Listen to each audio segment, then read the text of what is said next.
Hello students, अगर हम बात करें डी ब्लॉक और एफ ब्लॉक एलिमेंट्स की तो पार्ट 1 में हम लोगों ने बहुत सारे इंपॉर्टेंट कॉन्सेप्ट देखे थे और मैंने आपको ये लेक्चर शुरू करने के पहले एक चीज़ बता दी थी कि इससे बाहर कुछ नहीं आएगा। मतलब जितने भी क्वेश्चन आपके बनेंगे ये इन्हीं टॉपिक से बदल बदल के बनेंगे। अगर आप इन टॉपिक को एकदम ढंग से पढ़ ले रहे हो तो कोई भी PYQ आप उठा के देख लेना, गारंटी है आप कर लोगे।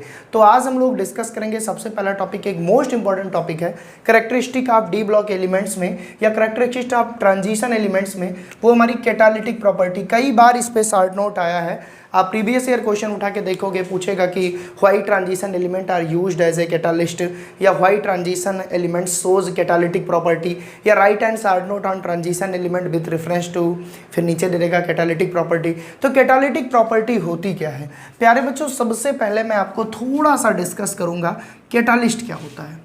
प्यारे बच्चों, कैटालिस्ट वो होता है जो मैक्सिमम केसेस में रेट ऑफ रिएक्शन को इंक्रीज करता है। हाँ, कुछ केसेस में डिक्रीज भी कर सकता है। जब इंक्रीज करता है तो हम कैटालिस्ट को कहते हैं कि ये पॉजिटिव कैटालिस्ट है, जब डिक्रीज करता है तो हम कैटालिस्ट को कहते हैं निगेटिव कैटालिस्ट है। तो यहाँ पे हम कैटालिस्ट नहीं पढ़ने आए हैं, यहाँ पे हम ये पढ़ने आए हैं कि कैसे डी ब्लॉक एलिमेंट्स, कैसे transition elements as a catalyst use होता है या कैटालिस्ट फॉर्मेशन में इनका क्या पार्टिसिपेशन होता है। तो सबसे पहले अगर हम बात करें कैटालिस्ट क्या है, catalyst are those chemical substance which increase the rate of reaction may be decreases. ठीक है ना। हाँ, ये कैसे इंक्रीज करता है भैया? अगर मान लो कि यहाँ से यहाँ पे हमारा प्रोडक्ट है, यहाँ पे हमारा रिएक्टेंट है, ठीक है ना, और ये हमारा क्या है, ये जो पॉइंट होता है इसको हम कहते हैं एक्टिवेशन एनर्जी। ये विदाउट कैटालिस्ट वाला पाथ था, जब हमने कैटालिस्ट लगा दिया तो ये यहीं से प्रोडक्ट बन गया। अब अंतर क्या आया, एक्टिवेशन एनर्जी को डिक्रीज कर दिया, किसने? कैटालिस्ट ने। तो कैटालिस्ट कैसे रिएक्शन की रेट को इंक्रीज करता है? कैटालिस्ट एक्टिवेशन एनर्जी को कम करके रेट ऑफ रिएक्शन को इंक्रीज करता है। भाई ये शॉर्टकट रास्ता अपना लिया, प्रोडक्ट तक पहुंच गया। तो ओवरऑल बस मैं इतना समझाना चाहूँगा कि इट मे बी डिक्रीजेस, ये डिक्रीज भी कर सकता है, बट मैक्सिमम केसेस में कैटालिस्ट वो है जो रेट ऑफ रिएक्शन को इंक्रीज करता है, जो किसी भी अभिक्रिया की रेट को बढ़ा देता है। तो यहाँ पे एग्जामिनर हमसे ये नहीं सुनना चाहता कि कैटालिस्ट क्या है, वो ये सुनना चाहता है कि डी ब्लॉक एलिमेंट्स कैटालिस्ट में क्यों यूज होते हैं। तो यहाँ पे एक बहुत अच्छी सी बात लिखी हुई है कि they are good catalyst due to multiple oxidation number. अगर आपसे पूछे कि डी ब्लॉक एलिमेंट्स या ट्रांजिशन मेटल क्यों कैटालिस्ट में यूज होते हैं, क्योंकि ये ढेर सारी वेरिएशन शो करते हैं अपनी ऑक्सीडेशन नंबर में। हम ऑक्सीडेशन नंबर का एक अलग से कॉन्सेप्ट भी देखेंगे। अच्छा, अब बात करते हैं कहाँ कहाँ यूज होते हैं। यहाँ पे एक बहुत बेहतरीन लाइन लिखी है, it is used in various reaction which is given below. ये बहुत सारी हमारे लाइफ टाइम में होने वाली रिएक्शंस हैं जहाँ पे एज ए कैटालिस्ट यूज करते हैं और आप पाएंगे, बहुत अच्छे से समझ पाएंगे। जैसे आप सभी ने पढ़ा होगा पी ब्लॉक एलिमेंट्स में अमोनिया प्रिपरेशन की हैबर मेथड। हैबर मेथड में होता क्या है, 1 मोल नाइट्रोजन लेते हैं, 3 मोल हाइड्रोजन लेते हैं और 2 मोल हमारा अमोनिया बनता है। लेकिन ये जो रिएक्शन है प्यारे बच्चों, हैबर प्रोसेस, ये किसकी उपस्थिति में होता है? आप कहते हो आयरन कैटालिस्ट लगाते हैं और मॉलिब्डेनम प्रमोटर लगाते हैं। सर ये प्रमोटर क्या है? Which increase the activity of the catalyst. Promoter वो है जो कैटालिस्ट की रिएक्टिविटी को भी इंक्रीज कर दे। तो पहला एग्जांपल अगर हम लिखेंगे कि वेरियस रिएक्शन में हमारे डी ब्लॉक एलिमेंट्स या transition elements as a catalyst use करते हैं, तो उसमें पहला एग्जांपल हम देंगे जैसे हैबर प्रोसेस में। हैबर में जब हम N2+3H2 की रिएक्शन कराते हैं 2NH3 बनाने के लिए, तो वहां पे एक कैटालिस्ट यूज होता है जिसका नाम है आयरन। और आप पीरियोडिक टेबल में जाके देख लेना कि आयरन आपका डी ब्लॉक एलिमेंट्स में से ही आता है। ठीक है ना। तो यहाँ पे इसका यूज हुआ। तो यही ये कह रहे हैं कि क्यों D block elements mostly catalytic property show करते हैं, क्योंकि इनकी ऑक्सीडेशन नंबर में बहुत ज़्यादा वेरिएशन होती है। ठीक है ना। चलो भाई ये हो गया। उसी तरह एक और रिएक्शन हम ले रहे हैं जहाँ पे एज ए कैटालिस्ट यूज हो रहा है। तो ये ओस्टवाल्ड प्रोसेस है। मैंने कंप्लीट रिएक्शन नहीं लिखी है, बस उतना लिखा है जहाँ पे कैटालिस्ट का यूज हुआ है। तो जब हमने N2 की रिएक्शन O2 से कराई, नाइट्रोजन की रिएक्शन ऑक्सीजन से कराई, तो यहाँ पे क्या बना? 2NO बना और किसकी उपस्थिति में? ये बना प्लेटिनम की उपस्थिति में। और आपको पता है प्यारे बच्चों, platinum is also belong to D block element. तो हम यहाँ पे बस वही एग्जांपल देखेंगे जहाँ डी ब्लॉक एलिमेंट या transition element as a catalyst behave कर रहा है, तो ये रिस्पॉन्सिबल है इस रिएक्शन के लिए। वहीं पर बात करें एक तीसरा बड़ा फेमस कैटालिस्ट है विल्किंसन रिएजेंट या विल्किंसन कैटालिस्ट। ये आपको थोड़ा सा डिफिकल्ट लगेगा, हालांकि ये दोनों तो बहुत आसान है। तो विल्किंसन कैटालिस्ट का जो फार्मूला है ये आप याद कर लीजिएगा, कभी कभी 1 नंबर में पूछ सकता है। RH यानी कि रोडियम PPS3 का होल थ्राइस और Cl। इसको ज़रा याद कर लीजिएगा, मैं फिर से बोल रहा हूँ, ये विल्किंसन रिएजेंट है या विल्किंसन कैटलिस्ट है जो वेरियस ऑर्गेनिक रिएक्शन के लिए रिस्पॉन्सिबल होता है। इसका फार्मूला है RH ब्रैकेट के अंदर PPS3 का whole thrice and then Cl। ठीक है, इसको याद कर लेना। ये भी हमारा ये जो RH है यहाँ पे जो मेटल यूज हुआ है, ये कौन सा मेटल है? ये भी हमारा ट्रांजिशन मेटल है। तो यहाँ पे हम बहुत सारे ऐसे एग्जाम्पल देख रहे हैं जहाँ ट्रांजिशन मेटल हमारी एज ए कैटालिस्ट बिहेव कर रही है। ठीक है, तो ये बहुत सारी रिएक्शन में एज ए कैटालिस्ट बिहेव करेगा। कौन? Wilkinson catalyst. ठीक है, चलो भैया वहीं पर बात करें, आप लोगों ने सुना होगा कोऑर्डिनेशन केमिस्ट्री में जिगलर नाटा कैटालिस्ट, आपको पता है जिगलर और नाटा दो भाई थे, उन्होंने इस कैटालिस्ट की डिस्कवरी की जिसके लिए इनको नोबेल भी मिला था। तो जिगलर नाटा कैटालिस्ट का यूज पॉलीथीन बनाने में किया जाता है, थोड़ा सा याद होगा आपको। चलो भैया नहीं याद है कोई बात नहीं। तो जिगलर नाटा कैटालिस्ट भी एक बहुत अच्छा कैटालिस्ट है। उसमें अगर हम बात करें कौन सी मेटल है, तो आइए देखते हैं। जिगलर नाटा कैटालिस्ट का जो फार्मूला होता है TiCl4 यानी कि टाइटेनियम टेट्राक्लोराइड एंड C2H5 का होल थ्राइस एंड एल्यूमिनियम। और यहाँ पे भी जो मेटल है ये टाइटेनियम, आप जाके चेक कर लो, ये 3D एलिमेंट है, ये डी ब्लॉक का एलिमेंट है, 3D सीरीज का एलिमेंट है। तो हम यहाँ भी देख सकते हैं कि जिगलर नाटा कैटालिस्ट में भी ये हमारा जो डी ब्लॉक एलिमेंट्स है या ट्रांजिशन मेटल है यही पार्टिसिपेट कर रहा है। तो इस बेसिस पे हम कह सकते हैं कि डी ब्लॉक एलिमेंट्स या ट्रांजिशन मेटल्स जो हमारी हैं वो एज ए कैटालिस्ट बहुत अच्छे से बिहेव करती हैं, क्योंकि वेरियस ऑफ द कैटालिस्ट में ये यूज हो रही हैं। वहीं पर हम बात करें आपको सल्फ्यूरिक एसिड बनाने का कॉन्टैक्ट प्रोसेस, ठीक है ना, जो कि अब कट चुका है आपके सिलेबस से, लेकिन जब भी आप पढ़े होगे यहाँ पे सल्फर डाइऑक्साइड, इसकी रिएक्शन ऑक्सीजन हुई और क्या बन गया? Sulphur trioxide. तो इस रिएक्शन में यहाँ पे जो हमने कैटालिस्ट यूज किया है वेनेडियम पेंटाऑक्साइड। तो प्यारे बच्चों जरा आप रिकॉल करो, वेनेडियम किस ग्रुप का एलिमेंट है? वेनेडियम डी ब्लॉक का एलिमेंट है, 3D सीरीज का है। तो आप यहाँ पे देख सकते हो कि मैंने जितने भी कैटालिस्ट इस बोर्ड पे लिखे हैं इन सब में जो हमारा मेटल है वो कौन है? ट्रांजिशन मेटल है। तो यही चीज हमको एग्जाम में लिखनी है कि transition element behave as a good catalyst. क्यों? Because it consist variation in oxidation number. और हम बहुत सारी रिएक्शन देंगे जहां पे हमारा transition element as a catalyst work कर रहा है। तो अगर आप इतना लिख दोगे मेरी गारंटी है एक भी नंबर नहीं कटेगा। और यहाँ से 4-5 क्वेश्चन मैंने आपको पहले ही इन्फॉर्म कर दिया कैसे कैसे बनेंगे। तो अब हम देखते हैं कोई दूसरा टॉपिक जो बहुत ज़्यादा आपके लिए इंपॉर्टेंट होगा। प्यारे बच्चों अगर हम बात करें ऑक्सीडेशन नंबर पे शॉर्ट नोट आ गई, क्योंकि बहुत बार पूछी गई है, तो ऐसे क्वेश्चंस को आप कैसे अटेम्प्ट करोगे। साथ ही ऑक्सीडेशन नंबर में जो भी कॉन्सेप्ट है वहाँ से छोटे छोटे क्वेश्चन भी आपसे बने हैं जो कि आप बहुत इजीली कर लोगे। तो सबसे पहले तो हम देखेंगे कि ये ऑक्सीडेशन नंबर बहुत ज़्यादा वेरिएशन शो करते हैं। यहाँ पे लिखा है transition element show various oxidation number because of n-1 D1 to 10 and NS1 to 2। इसका क्या मतलब? आप सभी को प्यारे बच्चों पता है कि जब ट्रांजिशन एलिमेंट का हम इलेक्ट्रॉनिक कॉन्फ़िगरेशन लिखते हैं तो हम कहते हैं n-1 D1 to 10, यानी कि यहाँ जो D के बगल में वैल्यू होगी वो n के वैल्यू से कम होगी। मतलब यहाँ पे हम लिखते थे NS2, या हम लिखते थे इसका जनरल इलेक्ट्रॉनिक कॉन्फ़िगरेशन। मैं थोड़ा सा आपको डिटेल में ले चलना चाहूँगा। जनरल इलेक्ट्रॉनिक कॉन्फ़िगरेशन हम लिखते थे, देखिएगा, NS1 to 2 n-1 D1 to 10।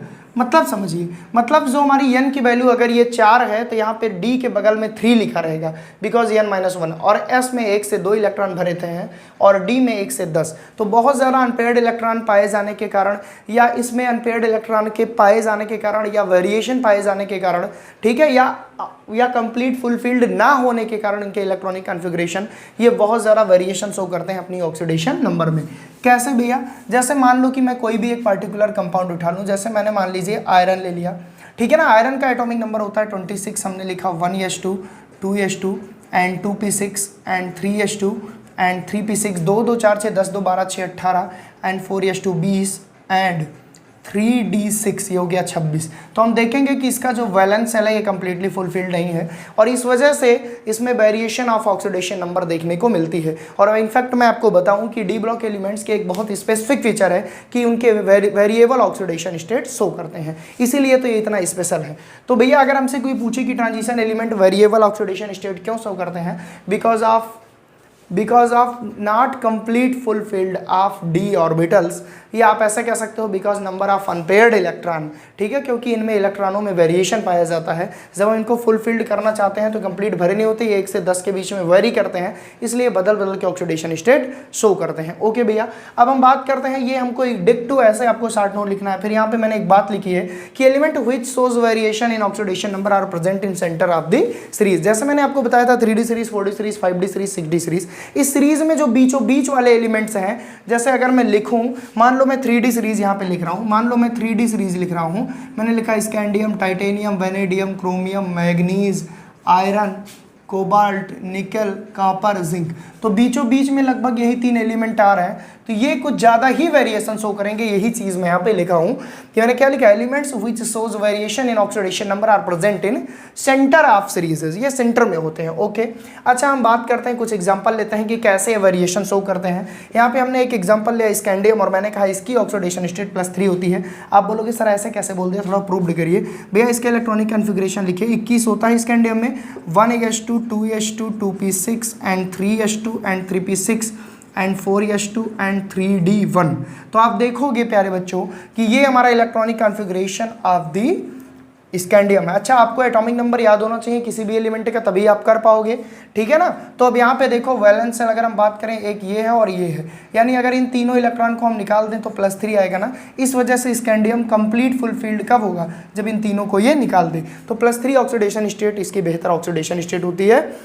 ये क्वेश्चन आपसे कई बार पूछा गया है कि 3D सीरीज में कौन सा एलिमेंट है जिंक को छोड़कर जो केवल एक ऑक्सीडेशन स्टेट शो करता है, तो बस एक +3 ऑक्सीडेशन स्टेट शो करता है, वो कौन है, स्कैंडियम है। इसी तरह बात करें अगर जिंक की, तो जिंक केवल +2 शो करता है। आप लोग बहुत ज़्यादा देखे होंगे ZnCl2 बनाता है ना। क्यों ऐसे बनाता है, क्योंकि भैया जब जिंक की बात करेंगे 30 इलेक्ट्रॉन है, तो हम भर लें 1s2 2s2 2p6 and 3s2 and 3p6 18 and 4s2 20 and 3d10, 30 हो गए। अगर यहाँ से इलेक्ट्रॉन निकालने की बात करो तो बस यही 2 इलेक्ट्रॉन निकलेंगे और ये कंप्लीटली फुल फिल्ड रहेगा, इसलिए ये +2 ऑक्सीडेशन स्टेट में संतुष्ट है।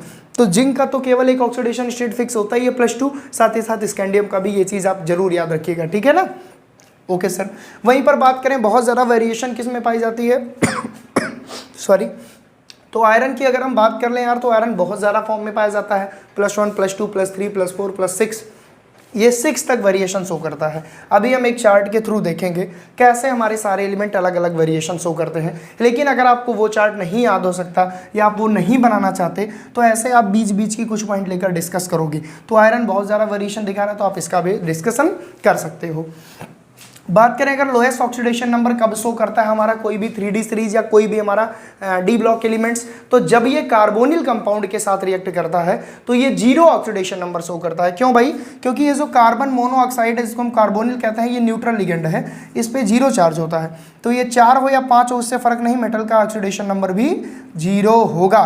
तो कभी कभी एक नंबर में ये भी क्वेश्चन पूछा गया है कि ट्रांजिशन एलिमेंट कब 0 ऑक्सीडेशन स्टेट शो करता है, when it bonded with carbonyl compound. Okay प्यारे बच्चों, ओके सर। अच्छा हम बात करें अगर 3D सीरीज की, जो हमारी पहली सीरीज है scandium, titanium, vanadium, chromium, manganese, iron, cobalt, निकल, कॉपर, जिंक, इसमें सबसे ज़्यादा ऑक्सीडेशन स्टेट किसकी होती है, तो ये आप एक पॉइंट मेंशन कर सकते हो कि manganese shows +7 oxidation state which is highest in 3D series. Okay, ये पॉइंट भी आपको मेंशन करना पड़ेगा, ठीक है। लोएस्ट की हम बात कर ही लिए 0, हाईएस्ट की मैग्नीज हो गई।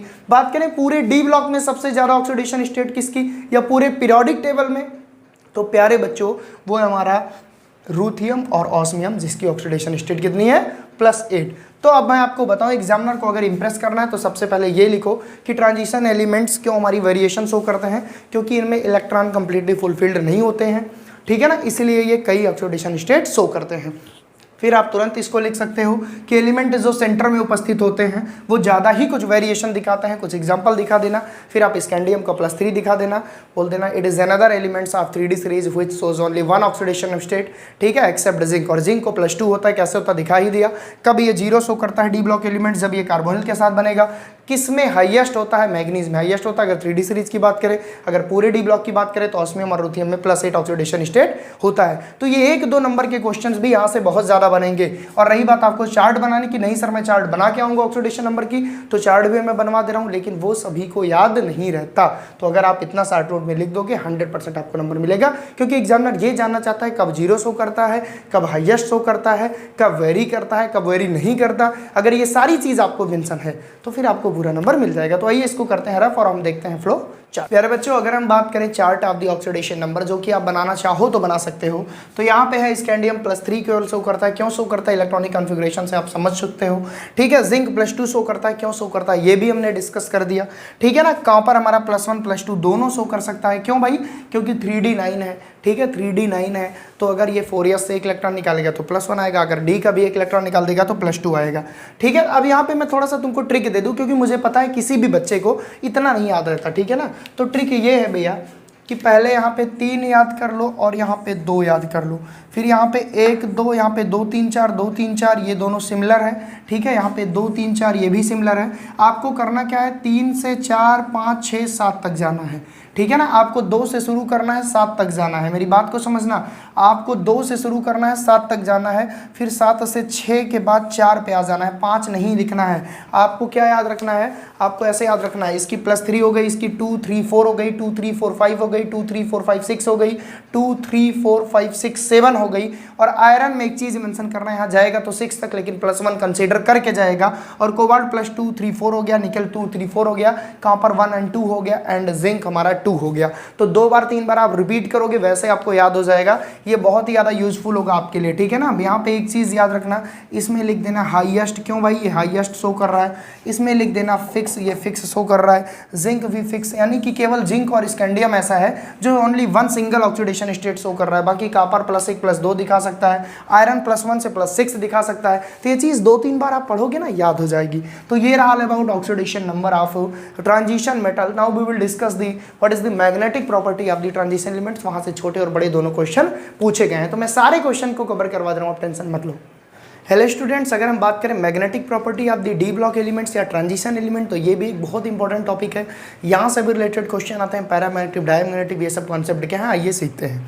देखिए प्यारे बच्चों, अगर हम बात करें मैग्नेटिक प्रॉपर्टी की, तो कोई भी कंपाउंड है वो हमारा जो कि ट्रांजिशन मेटल का है, वो बेसिकली 2 नेचर का हो सकता है। वो कौन कौन से नेचर का हो सकता है, या तो वो हो सकता है पैरामैग्नेटिक, या तो वो हो सकता है पैरामैग्नेटिक, या तो वो हो सकता है डायामैग्नेटिक। ठीक है ना, मैंने क्या बोला कि जो भी हमारे ट्रांजिशन मेटल हैं या ट्रांजिशन एलिमेंट्स हैं, वो मैग्नेटिक प्रॉपर्टी 2 तरीके से शो कर सकते हैं, या तो वो पैरामैग्नेटिज्म शो करें, या तो वो डायामैग्नेटिज्म शो करें। पैरामैग्नेटिज्म प्यारे बच्चों वो एलिमेंट शो करेंगे जिनका इलेक्ट्रॉनिक कॉन्फ़िगरेशन D1 से लेकर D9 तक होगा। मैंने क्या बोला प्यारे बच्चों, पैरामैग्नेटिज्म वो एलिमेंट से शो करेंगे, वो ट्रांजिशन मेटल शो करेंगे जिनमें इलेक्ट्रॉनिक कॉन्फ़िगरेशन D1 से D9 के बीच में होगा। साथ ही बात करें अगर डायामैग्नेटिक की, तो अगर D0 है या तो D0 है या तो D10 है, तो ऐसी कंडीशन में ये डायमैग्नेटिज्म शो करेंगे। अब हम थोड़ा सा ये बात कर लें कि जो पैरामैग्नेटिज्म है वो क्या करता है और जो डायमैग्नेटिज्म है वो क्या करता है। जो डायमैग्नेटिज्म है ये रिपेल करता है, जो डायमैग्नेटिज्म है प्यारे बच्चों ये क्या करता है, रिपेल करता है। It repelled in magnetic field, it repelled in magnetic field, यानी कि वो कंपाउंड जो डायामैग्नेटिक है वो मैग्नेटिक फील्ड में रिपल्सन को फील करेंगे। जब पैरामैग्नेटिक होगा ये क्या करेगा, it attract in magnetic field, ये अट्रैक्शन शो करेंगे मैग्नेटिक फील्ड में। एक स्पेशल टाइप का भी हमारा होता है, क्या होता है, फेरोमैग्नेटिक। अब ये फेरोमैग्नेटिक क्या है भैया, फेरोमैग्नेटिक जैसे हमारा आयरन है, ठीक है, ये क्या करता है, ये बहुत ज़्यादा अट्रैक्ट होता है, ये बहुत ज़्यादा अट्रैक्ट होता है। फेरोमैग्नेटिक का मतलब स्ट्रांगली अट्रैक्ट। ठीक है ना, हम यहाँ पे लिख दें वेरी स्ट्रांगली अट्रैक्ट। तो यहाँ पे बेसिकली हमको इन 3 पॉइंट को लिखना होता है। अगर बात करें मैग्नेटिक प्रॉपर्टी की, आप सोचो कि क्या सर बस 3 लाइन लिख के हमको नंबर मिल जाएगा। प्यारे बच्चों वहाँ पे कॉन्सेप्ट को ये समझाना है कि डी ब्लॉक के वो एलिमेंट्स जिनका इलेक्ट्रॉनिक कॉन्फ़िगरेशन D1 से D9 के बीच में है वो पैरामैग्नेटिक होंगे, साथ ही साथ वो मैग्नेटिक फील्ड में अट्रैक्ट होंगे। वो एलिमेंट जिनके इलेक्ट्रॉनिक कॉन्फ़िगरेशन D0 से D10 है वो मैग्नेटिक फील्ड में रिपल होंगे, वो डाईमैग्नेटिक कैरेक्टर शो करेंगे। और वो एलिमेंट जैसे आयरन हो गया वो हमारा फेरोमैग्नेटिक शो करेगा। तो आइए कुछ एग्जाम्पल देखते हैं और बताते हैं कि पैरामैग्नेटिक होगा कि डाईमैग्नेटिक। साथ ही अगर हमको ये हमारा जो मैग्नेटिक मूवमेंट है उसको मेजरमेंट करना हुआ तो हमारे पास एक फार्मूला है जिसको हमको याद होना चाहिए। ठीक है ना, अगर हमको मैग्नेटिक मूवमेंट निकालना हुआ, मैग्नेटिक मूवमेंट निकालना हो तो इसको हम न्यू से दिखाते हैं।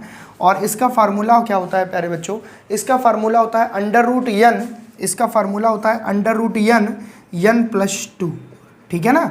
अब यहाँ पे n क्या है, n है number of unpaired electron, number of unpaired electron. अब मैं थोड़ा सा तुमको एक कॉन्सेप्ट और सिखाना चाहूँगा प्यारे बच्चों कि जितने नंबर ऑफ अनपेयर्ड इलेक्ट्रॉन होंगे उतना पैरामैग्नेटिक करैक्टर होगा। मैं क्या बोला, मैंने कहा जितने नंबर ऑफ अनपेयर्ड इलेक्ट्रॉन होंगे उतना पैरामैग्नेटिक करैक्टर होगा, ठीक है। बहुत ज़्यादा होंगे तो फेरोमैग्नेटिज्म हो जाएगा, और अगर अनपेयर्ड इलेक्ट्रॉन 0 हैं तो वहाँ पे ये डायामैग्नेटिक शो करेगा। तो हम सिंपली कह सकते हैं पैरामैग्नेटिक वो है जहाँ पे अनपेयर्ड इलेक्ट्रॉन पाए जाते हों, अनपेयर्ड इलेक्ट्रॉन आर प्रेजेंट, ठीक है ना। जहाँ पे अनपेयर्ड इलेक्ट्रॉन प्रेजेंट होते हैं वो पैरामैग्नेटिक होते हैं, और जहाँ पे मैं यहाँ पे लिख दे रहा हूँ अनपेयर्ड इलेक्ट्रॉन आर अब्सेंट, जहाँ पे अब्सेंट होते हैं वो डायामैग्नेटिक होते हैं, ठीक है ना। और ये हमारा मैग्नेटिक मूवमेंट निकालने का मैथमेटिकल फार्मूला है √n n+2।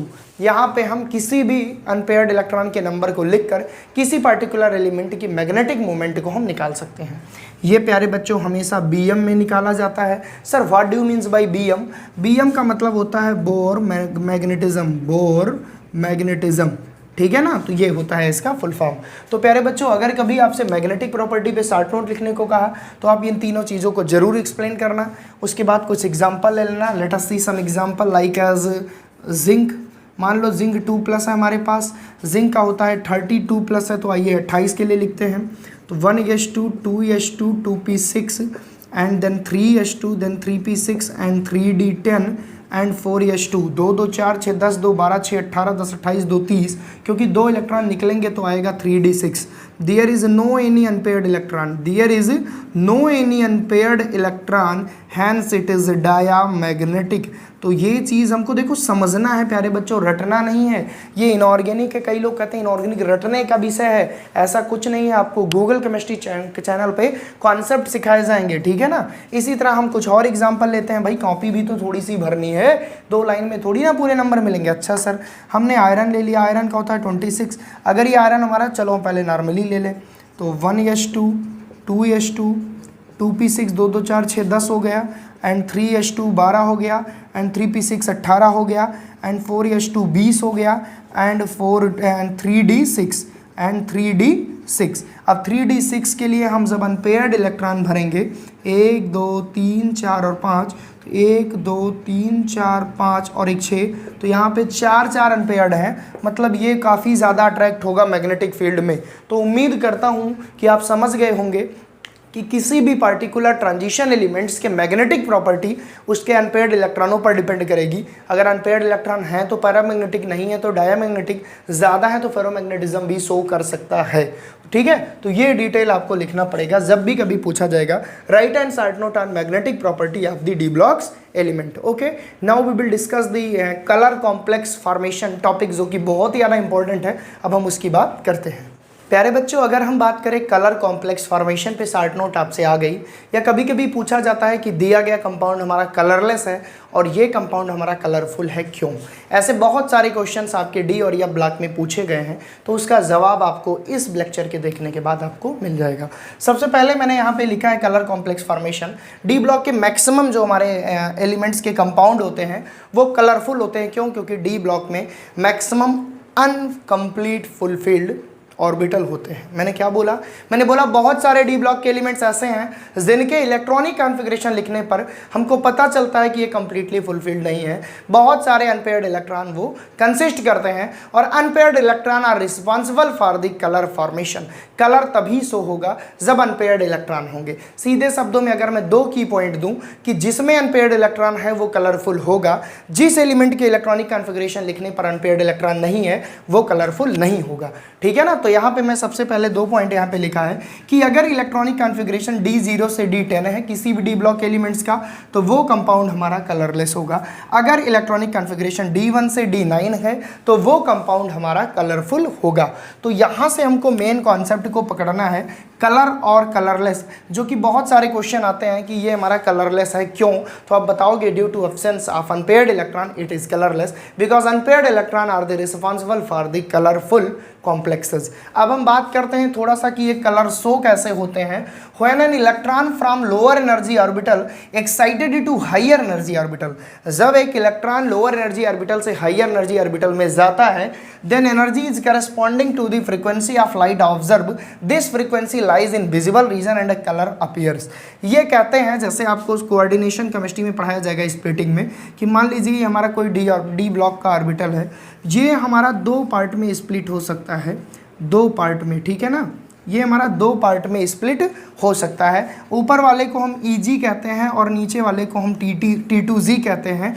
यहाँ पे हमारा तीन ऑर्बिटल होते हैं, यहाँ पे दो होता है। EG मतलब इवन कह सकते हैं, T2Z मतलब हम तीन ट्राई कह सकते हैं, ठीक है ना। तो प्यारे बच्चों, जब ये इलेक्ट्रॉन, मान लो कोई इलेक्ट्रॉन यहाँ है, लोअर एनर्जी से हायर एनर्जी में गया, तो जाने के बाद, क्योंकि आपको पता है कि ये जो स्टेट है ये एक्साइटेड स्टेट है, मैं आपको थोड़ा सा एकदम कॉन्सेप्ट को समझाने की कोशिश कर रहा हूँ, और ये जो स्टेट है ये ग्राउंड स्टेट है। अगर मैं तुमसे कहूँ कि ग्राउंड स्टेट और एक्साइटेड स्टेट में कौन सा ज़्यादा स्टेबल है, तो आप बोलोगे एक्साइटेड स्टेट अनस्टेबल होता है सर। तो मान लो कि एनर्जी यहाँ इलेक्ट्रॉन को मिली, क्योंकि अनपेयर्ड इलेक्ट्रॉन ही ऊपर नीचे कर सकता है, ट्रांजिशन कर सकता है। मान लो यहाँ पे एनर्जी मिली, यहाँ गया, क्योंकि अनस्टेबल स्टेट है, एक्साइटेड स्टेट ज़्यादा देर तक रहेगा नहीं। जब ये वापस आने लगा तो क्या होगा, जब ये वापस आने लगा तो एनर्जी रिलीज होगी, और जिस पार्टिकुलर फ्रीक्वेंसी के करस्पॉन्डिंग एनर्जी रिलीज होगी, उसी के कारण कलर शो होता है किसी भी कंपाउंड में। अगर एक शब्द में कहें कलर क्यों शो होता है, तो डी ट्रांजिशन से कलर शो होता है। सर ये डी ट्रांजिशन क्या है भाई? ये डी ऑर्बिटल्स हैं, ये डी ऑर्बिटल्स हैं, ये डी ऑर्बिटल के लोअर एनर्जी लेवल वाले ऑर्बिटल्स हैं, ये हायर एनर्जी लेवल ऑर्बिटल्स हैं। तो जब कोई अनपेयर्ड इलेक्ट्रॉन किसी लोअर एनर्जी लेवल ऑर्बिटल से हायर एनर्जी ऑर्बिटल्स में गया, आफ्टर दिस उसने फ्रीक्वेंसी के करस्पॉन्डिंग एनर्जी ऑब्जर्व की, या हम कह सकते हैं कि जब वो रिटर्न आएगा तो रिलीज करेगा, तो जिस पार्टिकुलर फ्रीक्वेंसी की एनर्जी वो रिलीज करेगा वही कलर वो पार्टिकुलर कंपाउंड शो करेगा। इसका मतलब कि अगर कोई पूछे कि कलर कॉम्प्लेक्सेस के लिए रिस्पॉन्सिबल क्या है, तो आप एक शब्द में जवाब दोगे डी ट्रांजिशन। अगला पूछे कि भैया ये डी ट्रांजिशन क्या है, आप बोलोगे डी ऑर्बिटल्स के किसी एक इलेक्ट्रॉन का लोअर एनर्जी ऑर्बिटल से हायर एनर्जी ऑर्बिटल्स में जाने से कलर हमारा शो होता है। क्यों? जब वो लोअर से हायर में जाएगा एनर्जी अब्जॉर्ब करेगा, और फिर वो जब फिर लोअर में आएगा तो एनर्जी रिलीज करेगा। जो एनर्जी रिलीज करेगा वही पार्टिकुलर फ्रीक्वेंसी से मैच करके कलर शो करेगी। तो कोई भी कंपाउंड कलर क्यों शो करता है, वो डी ट्रांजिशन के कारण। दूसरी चीज, डी ट्रांजिशन किस कंपाउंड में पाया जाएगा, जिसमें जो ट्रांजिशन मेटल यूज है उसके पास अनपेयर्ड इलेक्ट्रॉन होना चाहिए। अगर अनपेयर्ड इलेक्ट्रॉन नहीं है तो इलेक्ट्रॉन जंप क्यों करेगा? इलेक्ट्रॉन तो सेटिस्फाइड है। अगर D10 है तो यही वजह है कि आपसे अक्सर पूछ लिया जाता है कि जिंक 2+ हमारा कलरलेस होता है, व्हाइल कॉपर 2+ कलरफुल होता है। तो आप एक शब्द में जवाब दोगे, because in the case of zinc 2+ there is no any unpaired electron for D transition, but in the case of copper here is unpaired electron are present. तो ऐसे बहुत सारे कॉन्सेप्ट आपसे पूछे जाते हैं, आपके क्वेश्चन बैंक में है। मैंने क्वेश्चंस का एनालिसिस किया, देन मैं आपको एक्सप्लेन कर रहा हूँ। तो आपको लिखना कैसे, मान लो कलर कॉम्प्लेक्सेस आ गया, आपको सबसे पहले लिखना है कि D block elements, maximum D blocks compound are shows colour due to presence of unpaired electron. ठीक है ना, आप ऐसे लिख सकते हो, a compound which does not consist any unpaired electron which do not shows colour. ठीक है ना, हम एक एग्जांपल दे देंगे like as zinc 2+ it is colourless. हम एग्जांपल दे देंगे like as Cu2+ it is colourful due to presence of unpaired electron. फिर हम हेडिंग लगाएंगे mechanism of the mechanism of the producing coloured, या हम कह सकते हैं mechanism of the formation of colour. तो कलर के मैकेनिज्म क्या है? व्हेन डी ऑर्बिटल का एक इलेक्ट्रॉन जो लोअर एनर्जी ऑर्बिटल में है वो हायर एनर्जी ऑर्बिटल में जाएगा, तो एनर्जी अब्जॉर्ब करके ही तो ऊपर गया, तो जब वो नीचे आएगा तो एनर्जी रिलीज करेगा। जिस पार्टिकुलर फ्रिक्वेंसी की एनर्जी रिलीज करेगा उसी के अकॉर्डिंग ये कलर शो करते हैं। मतलब डी ट्रांजिशन, यहाँ डी ऑर्बिटल से डी में गया, डी के लोअर एनर्जी ऑर्बिटल से डी के हायर एनर्जी ऑर्बिटल में गया, hence this transition is known as D transition. तो अगर आपसे कोई पूछे कलर क्यों शो होता है, due to presence of unpaired electron which is responsible for the D transition. उम्मीद करता हूं समझे होगे। तो यहां से हमारा डी ब्लॉक एलिमेंट्स लगभग खत्म हो गया है। हम लोगों ने कौन कौन से कॉन्सेप्ट पढ़े? हमने प्रीवियस लेक्चर में इलेक्ट्रॉनिक कॉन्फ़िगरेशन देखा, हमने प्रीवियस लेक्चर में कॉम्प्लेक्स फॉर्मेशन देखा, हमने इस लेक्चर में कैटालिटिक प्रॉपर्टी देखी, हमने ऑक्सीडेशन नंबर देखा, हमने कलर कॉम्प्लेक्सेस देखा। अब हम थोड़ा सा डिस्कस करेंगे इंटरस्टिशियल कंपाउंड फॉर्मेशन से रिलेटेड। एक बार क्वेश्चन आया हुआ, थोड़ा सा डिस्कस करेंगे जिससे आपको समझ डेवलप हो जाए। और यकीन मानिए अब डी ब्लॉक का कोई भी क्वेश्चन रुकने वाला नहीं है। नहीं विश्वास तो आप क्वेश्चन करके देख लीजिएगा। और आफ्टर दिस हम यह ब्लॉक के एक क्वेश्चन जो कि बहुत इंपॉर्टेंट है, हर बार पूछा आता है, लेंथेनाइट कॉन्ट्रैक्शन, उसकी स्टडी करेंगे। तो आइए देखते हैं इंटरस्टिशियल कंपाउंड। प्यारे बच्चों, अगर हम बात करें इंटरस्टिशियल कंपाउंड की तो एक आध बार इस पे भी शॉर्ट नोट पूछा गया है। हम लोग जहाँ जहाँ तक उम्मीदें पहुँचती हैं कि ये पूछा जा सकता है वो सारे टॉपिक हम लोग डिस्कस करेंगे। तो देखिए यहाँ पे सबसे पहले अगर हम बात करें इंटरस्टिशियल कंपाउंड का क्या मतलब। इंटरस्टिशियल मतलब कि दो पर्टिकुलर एटम के बीच का जो स्पेस है उसको इंटरस्टिशियल हम बोलते हैं। जैसे अगर ये मान लो हमारा कोई क्रिस्टल है, ये ढेर सारे एटम से मिलकर बना है, इनफैक्ट ये ट्रांजिशन मेटल से मिलकर ये क्रिस्टल बना है। तो इस मेटल के दो एटम के बीच में जो स्पेस है इसे हम क्या कहेंगे, इंटरस्टिशियल स्पेस कहेंगे, या इसे हम साइड्स कहेंगे या वॉइड कहेंगे। होता क्या है प्यारे बच्चों, जो हमारी मेटल होती है, जैसे मान लो हमारा टाइटेनियम है, टाइटेनियम TiH2 है, TiH है, Fe3H है, Mn4n है, ये सभी हमारे इंटरस्टिशियल कंपाउंड है। इसको थोड़ा सा आपको याद करना पड़ेगा, एक दो कंपाउंड का नाम आपको याद करना पड़ेगा। जैसे मैंने यहाँ पे लिखा है TiH2, TiH, then Fe3H, Mn4n। तो इसमें होता क्या है प्यारे बच्चों कि जो हमारी मेटल होती है, ऐसे केसेस में ऐसा कंपाउंड कैसे बनता है हम ये समझने की कोशिश करते हैं। जो हमारी मेटल होती है वो धीरे धीरे मेल्ट होगी, यानी कि ये जो मेटल है ये धीरे धीरे मेल्ट होगी।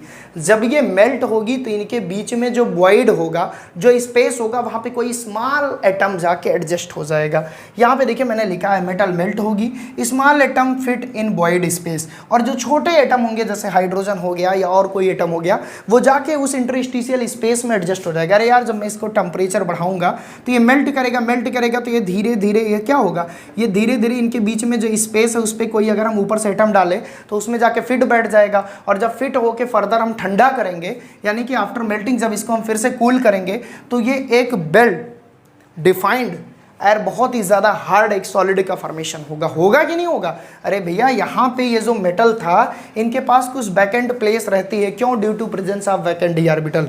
देखिए भैया यहाँ पे लिखा है because of vacant d orbital. जो हमारा ट्रांजिशन मेटल होता है, इनके जो कंपाउंड होते हैं, इसमें मान लो मेटल है तो मेटल के दूसरे मेटल के एटम के बीच में थोड़ी सी डिस्टेंस होगी, which is known as interstitial space or void and sides. तो जब हम इसको मेल्ट करते हैं तो वो स्पेस खत्म कैसे होगा, कुछ छोटे एटम उसमें एडजस्ट होकर फिट हो जाएंगे और एक बहुत ही अच्छे सॉलिड का फॉर्मेशन होगा, जिसकी डेंसिटी भी ज़्यादा होगी। जिसकी डेंसिटी क्यों ज़्यादा होगी? क्योंकि छोटे छोटे मॉलिक्यूल उस स्पेस में बैठ गए। आपके मन में क्वेश्चन आएगा, सर ये स्पेस कहाँ से आया? Because D orbitals vacant orbital को कंसिस्ट किए हुए है। डी सबसेल हमारा वैकेंट ऑर्बिटल को कंसिस्ट किए हुए, किसमें? जब हम बात करते हैं ट्रांजिशन एलिमेंट। आप सभी को पता है कि ट्रांजिशन एलिमेंट में डी ऑर्बिटल्स वैकेंट होते हैं। उन्हीं वैकेंट डी ऑर्बिटल में छोटे छोटे एटम जाके एडजस्ट हो जाते हैं और एक बढ़िया सा सॉलिड बनाते हैं। मतलब ये तो एक सॉलिड था ही मेटल का, लेकिन अब जो बना आफ्टर इंटरस्टिशियल स्पेस कवर होने के बाद, यहाँ पे जो इंटरस्टिशियल स्पेस है कवर हो जाएगा छोटे मॉलिक्यूल से, छोटे एटम से, तब जो सॉलिड बनेगा तो उसके फीचर बहुत एडवांस होंगे। मतलब उसकी जो डेंसिटी होगी वो हाई होगी, हाई डेंसिटी होगी। दूसरी बात, इसका जो मेल्टिंग एंड बॉइलिंग पॉइंट होगा आफ्टर इंटरस्टिशियल स्पेस कवर होने के, वो भी हमारा ज़्यादा होगा। तीसरी चीज़ प्यारे बच्चों, कंडक्टिविटी अभी भी मेंटेन रहेगी। कंडक्टिविटी मेंटेन रहेगी। क्यों कंडक्टिविटी मेंटेन रहेगी? क्योंकि मेटल गायब नहीं हो रहा है, मेटल के इलेक्ट्रॉन नहीं गायब हो रहे हैं, इलेक्ट्रॉन नहीं कहीं भाग रहे हैं, बस वो स्पेस ऑक्युपाइड हो जा रहा है स्मॉल एटम द्वारा। इस कंपाउंड को हम इंटरस्टिशियल कंपाउंड कहते हैं। और basically transition metal interstitial compound इसलिए बनाते हैं क्योंकि ट्रांजिशन मेटल में वैकेंट डी ऑर्बिटल पाया जाता है। तो बहुत ज़्यादा डिटेल तो इसकी एनसीईआरटी में भी नहीं दी है, बहुत ज़्यादा एक्सप्लेनेशन किसी बुक में नहीं है, लेकिन मैंने आपको इतना बता दिया कि आप डायग्राम बना देंगे, ये क्वालिटी लिख देंगे। इंटरस्टिशियल कंपाउंड की ये ज़्यादा हार्डर होते हैं, इनका बॉइलिंग पॉइंट ज़्यादा होता है, इनकी डेंसिटी ज़्यादा होती है, तो एग्जामिनर बहुत अच्छे से समझ के आपको नंबर दे देगा। तो ये रहा about d block elements. Now we will discuss the lanthanide contraction, जो कि बहुत ही ज़्यादा इंपॉर्टेंट कॉन्सेप्ट है, हर बार पूछा जाता है, इस बार भी पूछा जाएगा। आइए देखते हैं प्यारे बच्चों, यहाँ पर हम लोग आज बात करेंगे एक बहुत ही ज़्यादा इंपॉर्टेंट टॉपिक की। इनफैक्ट ये हर बार पूछा गया और इस बार भी पूछा जाएगा कि what is the actual means of lanthanide contraction and what is the effect of lanthanide contraction. सबसे पहले हम बात करते हैं इसकी एग्जैक्ट डेफिनेशन की, कि लेंथेनाइट कॉन्ट्रैक्शन की एग्जैक्ट डेफिनेशन क्या है, क्योंकि लेंथेनाइट कॉन्ट्रैक्शन को समझने के लिए बहुत सारी टर्मिनोलॉजी का क्लियर होना बहुत जरूरी है। फिर हम उन टर्मिनोलॉजी का भी डिस्कशन करेंगे, तो वीडियो को लास्ट तक देखिएगा। उम्मीद करता हूँ कि 100% आपको समझ में आ जाएगा और ऐसे क्वेश्चंस आपसे नहीं छूटेंगे, ठीक है। ये बहुत ज़्यादा इंपॉर्टेंट है, बहुत ही ज़्यादा इंपॉर्टेंट है, ठीक है ना। तो बेसिकली अगर हम बात करें लेंथेनाइट कॉन्ट्रैक्शन होता क्या है, तो हम ऐसे कह सकते हैं कि ongoing left to right in a period of lanthanides comma लगाइए, decreasement in size, decreasement in size is called as lanthanide contraction. Sir ये क्या बता दिया आप, ये तो हमको समझ में ही नहीं आया। ये मैंने सबसे सिंपलेस्ट डिफिनीशन बताई है कि एक्चुअल में कॉन्ट्रैक्शन का मतलब क्या होता है। एक्चुअल में कॉन्ट्रैक्शन का मतलब होता है किसी चीज़ का सिकुड़ जाना, किसी चीज़ का छोटा हो जाना। तो ये कह रहे हैं कि लेंथेनाइट कॉन्ट्रैक्शन क्या है, क्योंकि लेंथेनाइट कॉन्ट्रैक्शन, पहली बात तो ये यब ब्लॉक एलिमेंट्स का क्वेश्चन है। दूसरी चीज़, यब ब्लॉक एलिमेंट्स को दो सीरीज में डिवाइड किया गया, जो लेंथेनाइट सीरीज है और एक्टिनाइड सीरीज है। जो लेंथेनम के बाद एलिमेंट है लुट्सियम तक, उनको लेंथेनाइड्स कहा गया, जो एक्टिनियम से हैं उनको हम एक्टिनाइड्स कहे। तो बेसिकली यहाँ पे हम लेंथेनाइट कॉन्ट्रैक्शन पढ़ रहे हैं, मतलब सीधे शब्दों में अगर हम लेंथेनाइट कॉन्ट्रैक्शन का शाब्दिक अर्थ निकालें तो जब लेंथेनाइड सीरीज में हम लेफ्ट टू राइट जा रहे हैं तो उनकी साइज का छोटा होना ही क्या है, लेंथेनाइट कॉन्ट्रैक्शन है। ये सबसे ईजी डिफिनीशन है, मैंने यहाँ पे लिख दिया है, on going left to right in a period of lanthanide decreasement in size is called lanthanide contraction. जब हम लेंथेनाइड सीरीज में लेफ्ट टू राइट जाते हैं तो इसकी साइज घटती है, और इस साइज के घटना ही क्या होता है, ये साइज जो घट रही है इसी को हम क्या कहते हैं, लेंथेनाइट कॉन्ट्रैक्शन। हिंदी में इसको लेंथेनाइट संकुचन कहते हैं। या हम बहुत इजीली इसको बोल सकते हैं कि when we goes left to right in lanthanide series then its size will be decreases and this decreasement in size is called lanthanide contraction. लेकिन बड़ी चीज ये नहीं है कि साइज छोटी हो रही है इसको हमने लेंथेनाइड कॉन्ट्रैक्शन कह दिया। बड़ी चीज ये है प्यारे बच्चों कि what is the actual reason of lanthanide contraction, क्योंकि इसके पहले हमने 2-3 कॉन्सेप्ट जो पढ़े थे। एक कॉन्सेप्ट पढ़ा था शील्डिंग इफेक्ट, इसी को हम स्क्रीनिंग इफेक्ट कहते हैं, और न्यूक्लियर चार्ज पढ़ा था। तो वहां पे हमने क्या पढ़ा था कि जब हम लेफ्ट टू राइट जाते हैं तो नंबर ऑफ प्रोटॉन बढ़ता है, ठीक है, नंबर ऑफ प्रोटॉन बढ़ता है तो न्यूक्लियर चार्ज तो बढ़ना लाजमी है। लेकिन उसके साथ साथ एक शील्डिंग इफेक्ट काम करता है जो कि न्यूक्लियर चार्ज को कम करता है और साइज को बढ़ाते चले जाता है। तो जब हम left to right d block में जाते थे तो साइज बढ़ती थी ना कि घटती थी। क्यों? क्योंकि स्क्रीनिंग इफेक्ट और शील्डिंग इफेक्ट ज्यादा होता था। अब कई बच्चे कहेंगे सर मैं कुछ नहीं समझ पा रहा हूँ, ये आप क्या बता रहे हैं स्क्रीन इफेक्ट शील्डिंग इफेक्ट। तो बिल्कुल प्यारे बच्चों मैं समझाऊंगा, क्योंकि एक लॉन्ग आंसर में अच्छा खासा क्वेश्चन आता है, इसको हम लोग डिटेल में समझेंगे। सबसे पहले तो आपको बता दूं एक्चुअल डेफिनेशन लेंथेनाइड कॉन्ट्रैक्शन की कि when we goes left to right in lanthanide series then its size will be decreased and this decreasement in size of lanthanide is called lanthanide contraction. अब बात करते हैं कि ये क्यों कॉन्ट्रैक्ट हो रही है साइज। तो सबसे पहले मैं तुमको एक कॉन्सेप्ट बताने जा रहा हूँ जिसको हम लोग चाहे ऐसे कह लो कि स्क्रीनिंग इफेक्ट कह दें, जिसको हम लोग चाहे स्क्रीनिंग इफेक्ट कह दें, ठीक है ना, बिना स्क्रीनिंग इफेक्ट के समझे हुए, या हम इसी को कहते हैं शील्डिंग इफेक्ट। बिना शील्डिंग इफेक्ट और स्क्रीनिंग इफेक्ट के कॉन्सेप्ट को समझे हुए we can not explain the lanthanide contraction, क्योंकि जब बात आएगी रीजन की तो आप रुक जाएंगे, ठीक है, और रटाना नहीं है। देखो प्यारे बच्चों होता क्या है, होता है कि मान लो ये हमारे पास एक प्रोटॉन है, ये पहला सेल है, ये दूसरा सेल है, ये तीसरा सेल है, ये चौथा सेल है। अगर मैं तुमको एक बहुत सुंदर सा एग्जांपल दूं कि मान लो आप अपने मम्मी पापा के इकलौते सन थे, तो आपको कोई भी चीज़ पापा लाते थे तो तुरंत मिलती थी। मम्मी बोलती थी बेटा आ जाओ और खा लो। अब मान लो आपके बाद आपका एक छोटा भाई घर में आ गया, तो अब पापा ने एक चॉकलेट लाई तो प्रियॉरिटी छोटे भाई को मिलेगी, यानी कि मम्मी का प्यार आप तक पहुँचा। ऐसा नहीं कि मम्मी का प्यार कम हो जाता है, मम्मी का प्यार आप तक पहुँचा, लेकिन छोटे भाई ने मम्मी के प्यार को आप तक पहुँचने तक प्रोटेक्ट किया। अगर चॉकलेट बच गई या अगर चॉकलेट 2 होती तो आपको मिलता, लेकिन चॉकलेट एक ही है तो पहले छोटे भाई को मिलेगी। ठीक उसी प्रकार जब ढेर सारे सेल जुड़ते चले जाते हैं प्यारे बच्चों, तो मान लीजिए अगर इलेक्ट्रॉन कोई यहाँ है तो इसको तो न्यूक्लियस तुरंत खींच लेगा। अब मान लो कोई इलेक्ट्रॉन यहाँ है तो खींचेगा इसको भी, लेकिन ये जो है इस इलेक्ट्रॉन को खींचने में थोड़ा सा प्रोटेक्ट करेगा, क्योंकि ये जो इलेक्ट्रॉन है ये हो सकता है इस इलेक्ट्रॉन को रिपेल करे, तो जितना ही न्यूक्लियर अट्रैक्ट करेगा उतना ही हो सकता है रिपेल करे। तो ऐसे में साइज छोटी नहीं होगी। हालांकि होता क्या है कि न्यूक्लियस जो होता है वो इलेक्ट्रॉनों को अपनी तरफ अट्रैक्ट करता है, लेकिन क्योंकि एक सेल अंदर और प्रेजेंट है जो कि इस इलेक्ट्रॉन को उतना ज़्यादा नहीं खींचने देगा इस न्यूक्लियस द्वारा, ये न्यूक्लियस के प्यार को प्रोटेक्ट करेगा। जैसे आपका छोटा भाई मम्मी के प्यार को आप तक पहुंचने में प्रोटेक्शन दे रहा है। पहले डायरेक्ट मिलता था, अब पहले उसको मिलेगा तब आपको मिलेगा, ठीक है। या हो सकता है वो ज़्यादा चॉकलेट खा ले, बोले यार उसे तो देना ही नहीं है। इसी प्रकार अगर यहाँ पे कोई इलेक्ट्रॉन है तो अब तो भाई 2-2 यहाँ पे सील्ड काम कर रहे हैं, 2-2 सेल यहाँ पे प्रोटेक्शन का काम कर रहे हैं। न्यूक्लियस का प्यार पहले इन्हें मिलेगा, फिर इन्हें मिलेगा, बचा खुचा आप तक आएगा। मतलब कहीं ना कहीं ये जो सेल हैं अंदर, ये क्या कर रहे हैं, ये न्यूक्लियर चार्ज को डिक्रीज कर रहे हैं, ये न्यूक्लियर फोर्स को डिक्रीज कर रहे हैं, ये न्यूक्लियर अट्रैक्शन को कम इफेक्टेड कर रहे हैं। मतलब सीधे शब्दों में हम कह सकते हैं कि ये अंदर के जो सेल हैं ये सील्डेड कर रहे हैं न्यूक्लियस के फोर्स को इस इलेक्ट्रॉन तक पहुंचने के लिए। और यही प्यारे बच्चों न्यूक्लियस के फोर्स को लास्ट इलेक्ट्रॉन तक ना पहुंचने देने के लिए जो शील्ड का फॉर्मेशन हुआ है, इसी टोटल कॉन्सेप्ट को हम क्या बोलते हैं, शील्डिंग इफेक्ट। यानी कि होता क्या है, जब हम लेफ्ट टू राइट जाते थे बेसिकली किसी भी डी ब्लॉक सीरीज में, तो हमारे नंबर ऑफ सेल भी बढ़े रहते थे। ठीक है, ऊपर से नीचे जाते हैं तो नंबर ऑफ सेल तो बढ़ता ही बढ़ता है। और यही तो वजह है प्यारे बच्चों कि ऊपर से नीचे जाते हैं जब हम, ठीक है, तो हमारा न्यूक्लियर चार्ज भी तो बढ़ता है लेकिन फिर भी साइज बड़ी होती है। मैं थोड़ा सा तुमको ये समझाना चाह रहा हूँ कि आप लोग से मैं एक सिंपली कोई एक ग्रुप लूँ। मान लीजिए मैंने कोई एक ग्रुप लिया, हम कहते थे इसकी साइज इतनी बड़ी, इसकी इतनी बड़ी, इसकी इतनी बड़ी, इसकी इतनी बड़ी।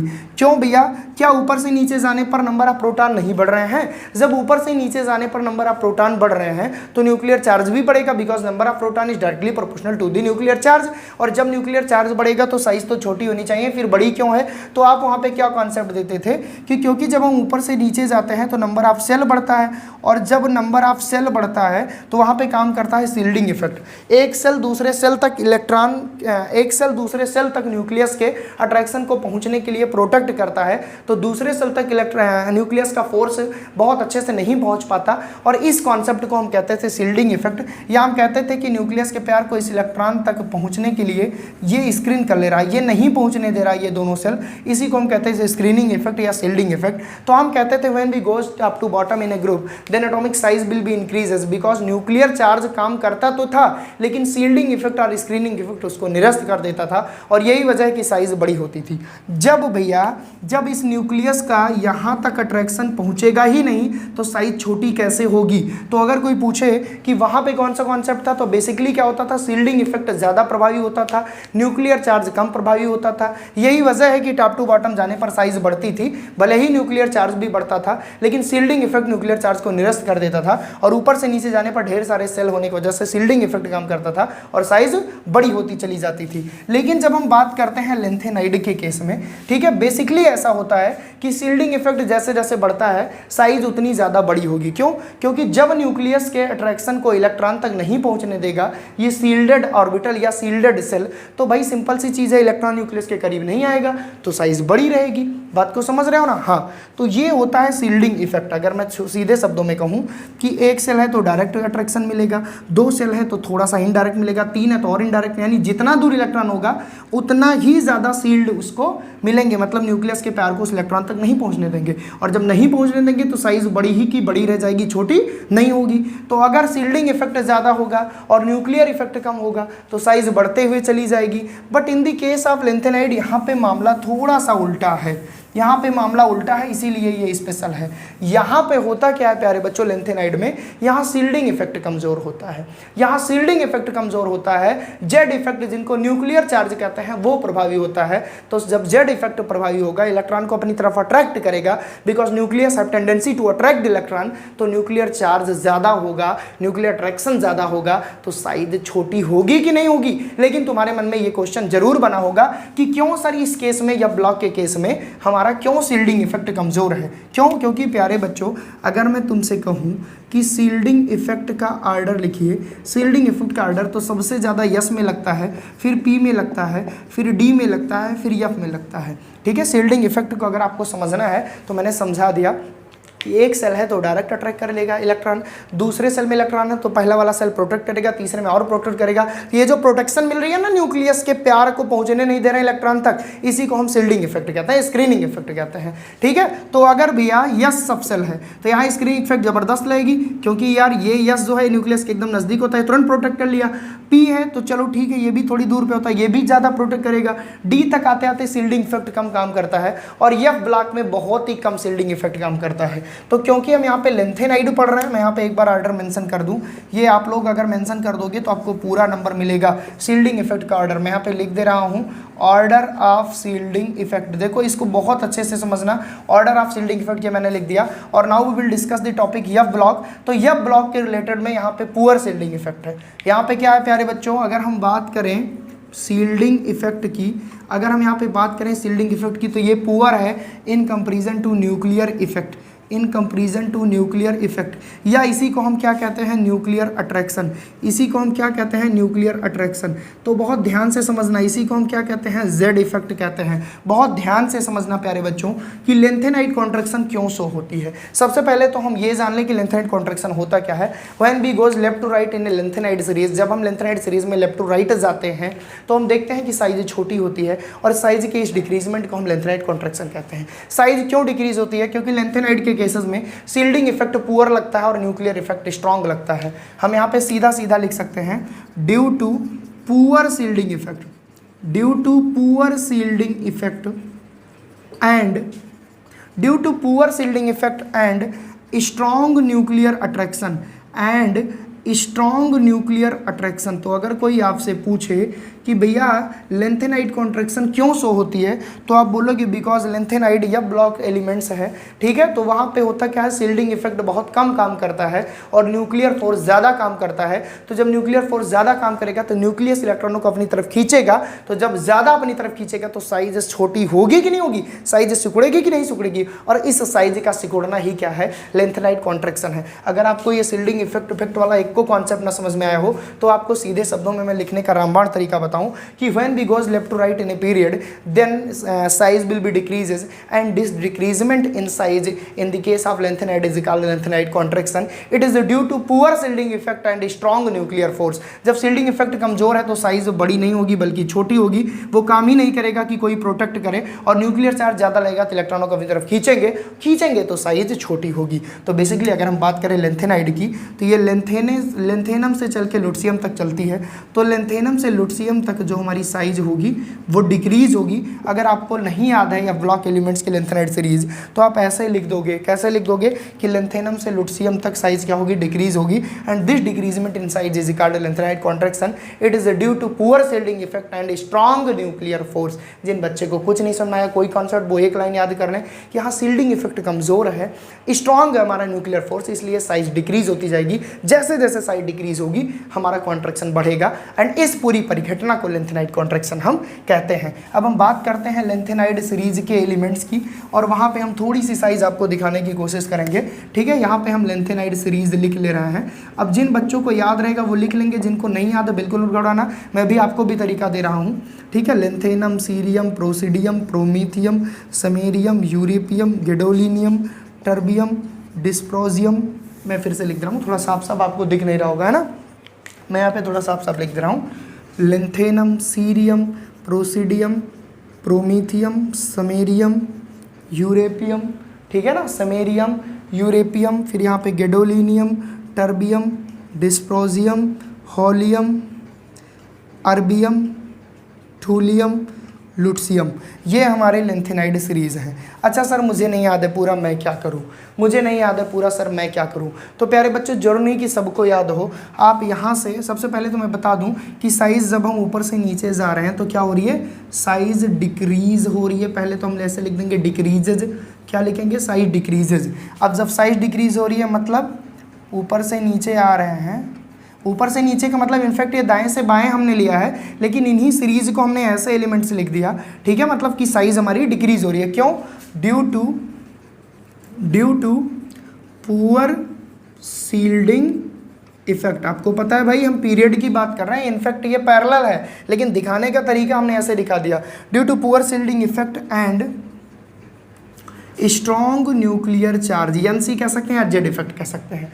तो जब हम लेफ्ट टू राइट जा रहे हैं, ये हमारा मान लीजिए लेफ्ट है, ये हमारा मान लीजिए राइट है, जिसको हमने ऐसे दिखाया, तो साइज छोटी हो रही है। क्यों छोटी हो रही है, क्योंकि शील्डिंग इफेक्ट पुअर काम कर रहा है और न्यूक्लियर चार्ज ज़्यादा काम कर रहा है। अच्छा अगर सर मुझे ये चीज़ें नहीं याद है तो मैं कैसे लिखूंगा, आप इन चीज़ों को मिटा दोगे। देखो मैं सारा आपको सोल्यूशन दे रहा हूँ जिससे एग्जामिनर इंप्रेस हो जाए, क्योंकि लिखना बड़ी चीज़ होती है। आप यहाँ पे लिखोगे लुट्सियम, आप यहाँ पे यहाँ पे लेंथेनम लिखोगे क्योंकि लेंथेनाइड सीरीज है, यहाँ डाट करोगे, यहाँ लुट्सियम लिखोगे, ठीक है। और यहाँ पे आप साइज दिखाना शुरू करोगे, बहुत बड़ी, थोड़ी बड़ी, थोड़ी छोटी, थोड़ी छोटी, थोड़ी छोटी, थोड़ी छोटी, और दिखाओगे कॉन्ट्रैक्शन इन साइज। क्या क्या दिखाओगे, contraction in size is called lanthanide contraction, और फिर नीचे लिखोगे due to poor shielding effect and strong nuclear force. तो ये ओवरऑल कॉन्सेप्ट था लेंथेनाइड कॉन्ट्रैक्शन का। मैं फिर से आपको बता दूं कि decreasement in size of lanthanide when we goes left to right in a period, then this is called lengthenide contraction, and this is due to poor shielding effect and stronger nuclear charge, because in the case of F subshell here is a very poor shielding effect are worked। यहाँ पे बहुत ही कमज़ोर shielding effect काम करता है। तो जिनको shielding effect का कॉन्सेप्ट समझ में आया वो भी ठीक है, जिनको नहीं आया वो ये लिख देंगे। अब बात करते हैं इसके इफेक्ट क्या क्या है, इसके इफेक्ट क्या क्या है शील्डिंग इफेक्ट के। सबसे पहला इफेक्ट ये है कि जब भी लेंथेनाइड का सेपरेशन करना होगा, ठीक है ना, सबसे ज़्यादा दिक्कत क्या है, डिफ़िकल्टीज, मैं यहाँ पे लिख दे रहा हूँ, डिफ़िकल्टीज इन लेंथेनाइड सेपरेशन, डिफ़िकल्टीज इन लेंथेनाइड्स सेपरेशन। तो जब भी हमें कभी लेंथेनाइड्स एलिमेंट का सेपरेशन करना होगा तो बहुत ज़्यादा दिक्कत होगी। क्यों भैया, क्योंकि साइज थोड़ी थोड़ी कम हो रही है, बेसिकली होनी चाहिए तो ज़्यादा। तो देखिए होता क्या है ना, मान लीजिए कि कोई एलिमेंट इधर है, इसकी साइज़ बड़ी है और इधर होता तो और बड़ी होती, तो अब वो बड़ी तो नहीं रही, कॉम्प्रेस्ड हो रही है यानी छोटी हो रही है, तो लगभग दोनों की साइज़ सिमिलर हो जाएगी। तो लेंथेनाइड कॉन्ट्रैक्शन के चलते हमको लेंथेनाइड सेपरेशन में दिक्कत होगी। अगर हमको कोई लेंथेनाइड एलिमेंट्स को अलग अलग करना है तो हम नहीं कर पाएंगे। दूसरी चीज़ प्यारे बच्चों, दूसरा यहाँ पे डाटा बेस्ड है, मैं थोड़ा सा डाटा आपको लेके दिखा रहा हूँ। दूसरा यहाँ पे डाटा बेस्ड ये है कि जर्कोनियम और हाफनियम की साइज़ लगभग सिमिलर है, जर्कोनियम एंड हाफनियम की साइज़ लगभग सिमिलर है।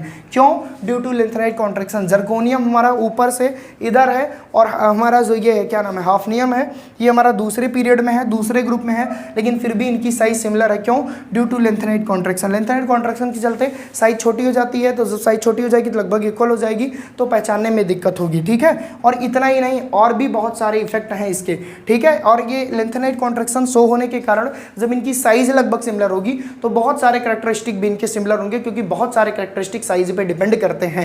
तो ये रहा all about lanthanide contraction and effect of lanthanide contraction. ये जरूर लिखना कि लेंथेनाइड कॉन्ट्रैक्शन चलते डिफिकल्टीज हो रही है लेंथेनाइड एलिमेंट्स के सेपरेशन में। ओके, तो आज के लिए बस इतना ही। इसी के साथ यह ब्लॉक एलिमेंट्स खत्म हो गया, डी ब्लॉक एलिमेंट्स खत्म हो गया। हमने सारे इंपॉर्टेंट कॉन्सेप्ट का डिस्कस कर लिया। पढ़ते रहना, कहीं दिक्कत नहीं होगी, सारे क्वेश्चन कर लेना, मेरी गारंटी। अगर वीडियो को अच्छे से देखे हो कोई क्वेश्चन नहीं रुकेगा। ठीक है, आज के लिए बस इतना ही। Bye bye, take care, thank you so much, best wishes आपके बोर्ड एग्जाम।